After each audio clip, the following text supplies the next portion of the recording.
Now, what do you think the Palestinian side would have to actually bring to the negotiating table, and what would the Israeli side bring?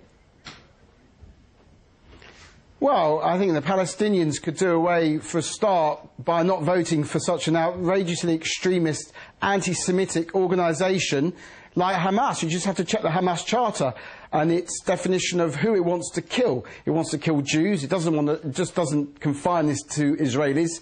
And the Hamas Charter talks about no peace negotiations at all whatsoever. It talks about Israel always being an Islamic waqf. So for Mr. Aid to talk about Israel being a racist state is nonsense, when Hamas is one of the most racist organisations in the world. It talks explicitly about killing Jews. So I think Mr. Aid should really not be so hypocritical. Ramallah, you guys over there, the audience, we've had peace talks going on for quite some time.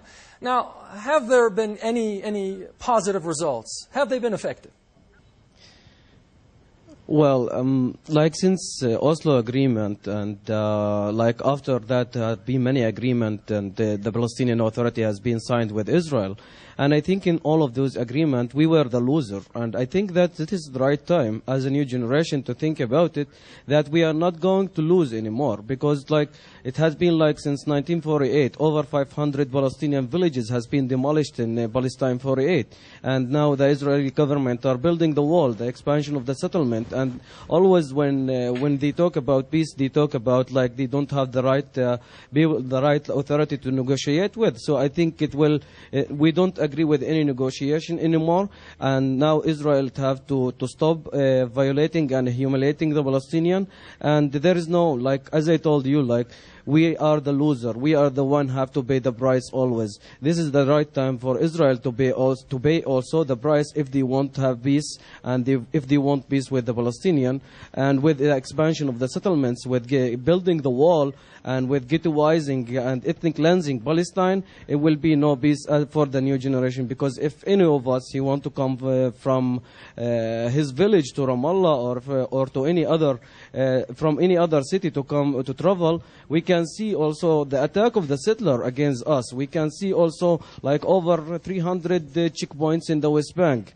There is the apartheid road for those settlers. Now we become like we have to travel through the agricultural road and the settler who is like driving in our historic road. So you can see what Israel are doing in the ground, and I don't think that we will believe in any solution anymore. Like it have to be like a solution and have to come the initiative. Okay, before going on with another participant in the audience in Ramallah, I'm addressing you people, the audience in Ramallah, of course. This is an email that we received on the link from a person named Matthew in the United States, apparently from New York City. This is what he writes basically. He says, I think Obama is helping the fundamentalists here. He knows better than anyone else that Israel is the only force to prevent radical Islamists from killing innocent civilians in the Middle East. He's playing tough on Israel because he wants to look cool in the eyes of Jordanians and Egyptian Muslims in Egypt. So next time, they wouldn't trash him in Cairo. He himself knows this is just a talk. Now, what do you make of this email? I mean, I think it's typical Orientalism. In any case, we don't have a problem with Jews, as the gentleman in London had said, or even the person in the United States. Our problem is with Zionism.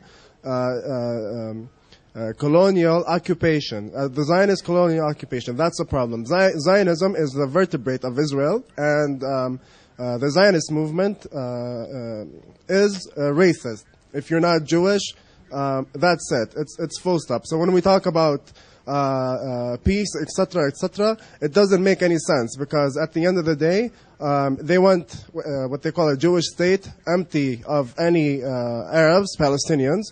If they can kick us out now, they would do that actually. And then they look at us and they accuse us of being terrorist, all that other other stuff. Okay, I think you made your point. Back to London, Mr. Millett. Now, seriously, the Israelis, Tel Aviv, isn't going to really accept the bottom line of the Palestinians, are they? I mean, being a two-state solution? And if not, then would there be any chance or room for future peace talks? Of course they accept a two-state solution. Benjamin Netanyahu accepted a two-state solution explicitly. There's 1.2 million Palestinian Israeli citizens who live not perfect lives, but they can express their rights as they wish to. Israel is a very liberal democracy. You can express yourself as a homosexual, as a woman, which you cannot necessarily do in many Arabic states, unfortunately. And in Palestine that was eventually ruled by Hamas, there would be no room for Jews, there would be no room for homosexuals, women would be subjugated, I would suggest, and there would be, as we've seen, Hamas has already killed 600 of its own Palestinian citizens. You look at the figures of B'Tselem, which is an objective human rights organisation. Hamas has slaughtered 600 Fatah Palestinian activists.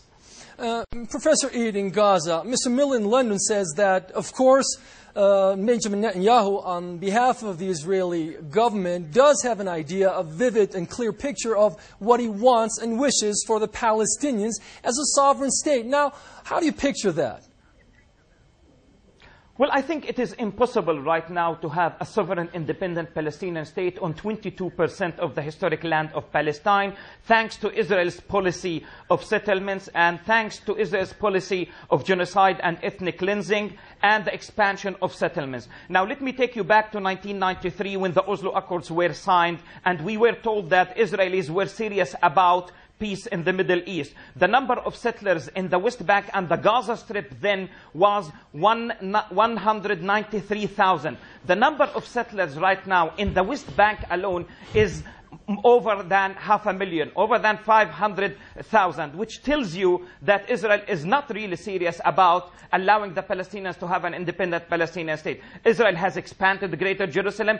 Israel has erected a monstrous wall inside the West Bank itself, actually slicing the West Bank into 3 major Bantustans, similar to the Bantustans created by apartheid regime in South Africa. And I also want to give an alternative to what your guest in London is saying. Instead of having a religious state run by Hamas, as he's saying, or having a fascist state run by the Likud and Lieberman, who was of the opinion of nuking the Gaza Strip and killing 1.5 million civilians in the Gaza Strip, I want to suggest civic democracy. I want to suggest a secular democratic state a la South Africa, a secular democratic state a la the United States of America. I am calling for equality and justice. And the problem is that your Zionist guest is not accepting that.